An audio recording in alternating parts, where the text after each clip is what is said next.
साधु साधु साधु।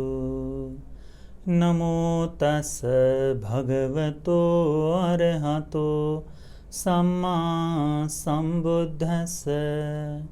साधु साधु साधु। हमारे गुरु जी को प्रणाम। साधु साधु साधु। नमो बुद्धाय। श्रद्धावान उपासक उपासिकागण, भगवान बुद्ध जी ने अपने धर्म में अनेक बार अनेक तरह से अपने उपासक उपासिका भिक्षु भिक्षुनी आदि शिष्यगणों को ध्यान साधना के लिए, समाधि का अभ्यास करने के लिए, इसे बढ़ाने के लिए उपदेश दिया है। तो इन ध्यान साधना के क्या लाभ हो सकते हैं? आज हम जो सूत्र आपको बताएंगे, इस सूत्र का नाम है मेत्तानिसंस सूत्र, यानी मैत्री ध्यान के लाभ। मैत्री का ध्यान करने से हमें कितने लाभ मिलते हैं, इसके बारे में ये सूत्र है। भगवान बुद्ध जी कहते हैं, मेत्ताय भिक्खवे चेतो विमुक्ति आसेविताय भाविताय बहुलीकताय यानि कथाय वत्तुकताय अनुत्थिताय परिचिताय सुसमारद्धाय एकादशानि संसा पाटिकंखा। भगवान बुद्ध जी कहते हैं कि भिक्षुओं, यदि कोई भिक्षु मैत्री ध्यान का अभ्यास करता है, मेत्ताय भिक्खवे चेतो विमुक्ति, भिक्षुओं, कोई व्यक्ति मैत्री की साधना, मैत्री का चित्त समाधि की तरह बढ़ाता है, आसेविताय, इसका सेवन करता है, जीवन में उतारता है, भाविताय, इसका अभ्यास करता है, बहुलीकताय, पुनः पुनः बार बार अच्छी तरह से उसका अभ्यास करता है, निरंतर अपने जीवन में उतारता है, यानी कथाय, जिस तरह से किसी अच्छी तरह से बने हुए यान में चढ़ना सुगम हो जाता है, उसी तरह से ध्यान साधना को भी, कि जिसे आसानी से ध्यान प्राप्त कर पाए, इस तरह से बनाता है। वस्तु कथाय, इसे अपने इसमें जीवन में अच्छी तरह से उतार कर अनुष्ठिताय, उस पर स्थापित हो जाता है। परिचिताय, उसको अच्छी तरह से ध्यान के हर एक कण कण को अच्छी तरह से जान जाता है। सुसमारद्धाय, पूर्णतः अभ्यस्त होने पर, अच्छी तरह से उसका अभ्यास पूर्ण होने पर यह 11 लाभ, 11 आनिसंस प्राप्त होते हैं करके भगवान बुद्ध जी ने बताया। कथम एकादश, कौन से 11 लाभ है? भगवान बुद्ध जी कहते हैं, सुखं सुपति, इसका मतलब है सुखपूर्वक सोता है। हम देखते हैं कि लोगों को सोने के लिए बड़ी दिक्कत होती है। बहुत से लोग अनेक प्रकार की दवाइयों का इस्तेमाल करते हैं, चिंता के कारण नींद नहीं आती है, परंतु मैत्री का ध्यान बताता है कि सुखपूर्वक व्यक्ति सो सकता है। सुखं पटिभुज्यति, सुखपूर्वक उठता है। पलंग पर पड़े रहना, उठने की इच्छा न करना, आलस्य, ये सारी चीजें उस व्यक्ति से हट जाती हैं। मैत्री करने वाला व्यक्ति सुखपूर्वक उठता है। फिर भगवान बुद्ध जी कहते हैं, न पापकं सुपिनं पश्यति, किसी भी पाप स्वप्न को, बुरे स्वप्न को, डरावने स्वप्न को नहीं देखता। जिसे रात में हड़बड़ी से उठ जाए, किसी की मृत्यु हो रही है, एक्सीडेंट हो रहा है, कोई डरावनी बात, ये सारी चीजें स्वप्न में नहीं दिखती। सुखपूर्वक बिल्कुल अच्छी तरह से निद्रा लेता है। यदि स्वप्न देखता है तो उसे अच्छे ही स्वप्न आते हैं, डरावने नहीं। फिर भगवान बुद्ध जी कहते हैं, मनुष्यानं प्रियो होती, मनुष्यों को प्रिय बनता है। अपने आसपास के पड़ोसियों को, परिवार के लोगों को, ज्ञातियों को, मित्रों को, इन सब का वह प्रिय बनता है।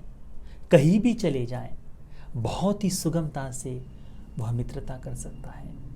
मनुष्यानं प्रियो होती, अमनुष्यानं प्रियो होती। केवल मनुष्य ही नहीं, पर अमनुष्य जो है जो अदृश्य सत्व है, जो यक्ष योनियों में आते हैं, प्रेत योनियों में आते हैं, इनका मित्र बनता है। जो अदृश्य लोक के सत्व है, यक्ष योनियों में आने वाले, या फिर मनुष्यों के अलावा जो जानवर है, आदि जीव भी, ये भी उसके प्रिय बनते हैं। अमनुष्यानं पियो होती देवता रखन्ति। मैत्री की साधना करने वाले के देवतागण भी रक्षा करते हैं। फिर भगवान बुद्ध जी कहते हैं, नास अग्नि व विसंग व सत्तंग व कमति। उसे अग्नि, शस्त्र या किसी प्रकार का जहर हानि नहीं पहुंचा सकता। कितना मजबूत यह ध्यान होगा, कितना प्रतापी यह मैत्री की साधना होगी कि जिस कारण से अस्त्र शस्त्र उसे हानि नहीं पहुंचा सकते। पर इस बात का ध्यान हमेशा रखना चाहिए कि यह लाभ उसके लिए है जो मैत्री को पूर्णतः अपने जीवन में उतारता है। ऐसा नहीं कि थोड़ी देर के लिए साधना किए और कहे कि मुझे ये सारे लाभ प्राप्त हो जाएंगे, संभव नहीं। अच्छी तरह से इसमें जुटे रहना है, मैत्री की साधना से परिचित हो जाना है, तब हम इस लाभ को देख सकते हैं। फिर भगवान कहते हैं, तुवटंग चित्तंग समाधियति। क्षण भर में ही, तुरंत ही अपना मन एकाग्र कर सकता है। हम लोग देखते हैं, हम में बहुतों को अपने मन को एक जगह पर लाने में बड़ी ही मुश्किल होती है। हम विशेष करके देखते हैं बच्चों को, बच्चे कहते हैं कि पढ़ाई में मन नहीं लगता। बड़े लोग भी एक जगह पर एक स्तर पर बैठ नहीं पाते। ये जो बात है, ये मैत्री की साधना से दूर हो सकती है। मैत्री की साधना से मन एकाग्र होता है, लाभ की बात है। इस एकाग्रता का हम इस्तेमाल अभ्यास के लिए कर सकते हैं, पढ़ाई के लिए कर सकते हैं। इस एकाग्रता का हम इस्तेमाल अपने जीवन को सुंदर बनाने के लिए कर सकते हैं। फिर भगवान बुद्ध जी कहते हैं कि मुखवन्नो विप्रसीदति। चेहरे की कांति जो है, चेहरे का वर्ण जो है, चेहरे की कांति जो है, तेज जो है, वह मैत्री की साधना से बढ़ता है। फिर भगवान बुद्ध जी कहते हैं, असमूल्यो कालं करोति। यानी मृत्यु के समय भ्रम में या फिर अब बगैर चेतना के उसकी मृत्यु नहीं होती। जानते हुए अंतिम सांस को छोड़ता है, स्वखुशी अंतिम सांस छोड़ता है, समझते हुए अंतिम सांस छोड़ता है। हमें ये लगे कि यह हमारे लाभ के लिए नहीं है, परंतु यह जानते हुए शरीर को छोड़ना यह हमारे लाभ के लिए ही है। इस कारण हम हमारे चित्त को जिस दिशा में हो, जिस तरह से हो, हम प्रयत्नशील बना सकते हैं। इसीलिए यह लाभ हमारे लिए लाभदायी है। फिर भगवान बुद्ध जी कहते हैं, उत्तरिंग अपटि विज्जन्ति ब्रह्मलोकोपगो होति।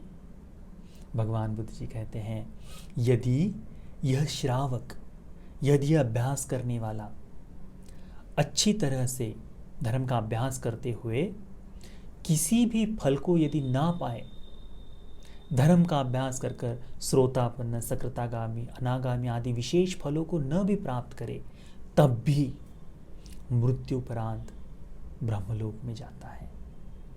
यह 11 लाभ, यह 11 फायदे भगवान बुद्ध जी ने मैत्री की साधना के बताए हैं। कितनी सुंदर यह साधना है।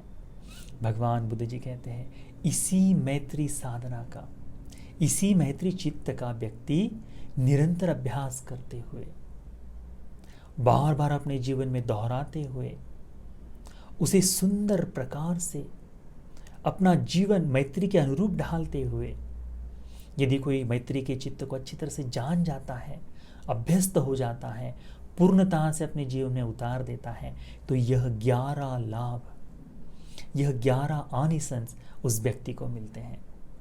इसीलिए श्रद्धावान उपासक उपासिकागण, हम लोगों ने अपने व्यस्त जीवन में थोड़ा सा समय निकाल कर इन लाभ के लिए मैत्री की साधना का अभ्यास करना चाहिए। ध्यान के लिए थोड़ा सा लाभ, ध्यान के लिए थोड़ा सा समय निकालना, ये हमारे लिए अच्छा है, हमारे लिए अच्छा है। इसीलिए हम कोशिश करते हैं कि मैत्री की साधना को पूर्ण कर पाएं।